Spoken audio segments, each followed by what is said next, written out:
Moi, j'aurais une question à vous poser. Vous êtes diplomate israélien, vous êtes porte-parole de l'ambassade d'Israël en France.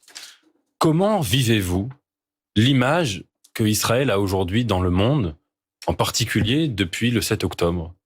Il y a eu la guerre réelle, il y a eu l'attaque du 7 octobre, la guerre ensuite menée à Gaza, et il y a toutes les attaques qui sont faites contre la réputation, l'âme, l'image de cette démocratie imparfaite comme toutes les démocraties, critiquable comme toutes les démocraties, mais démocratie qu'est Israël, les boycotts en série, d'événements culturels, de festivals, d'intellectuels, d'artistes israéliens, d'Eurovision.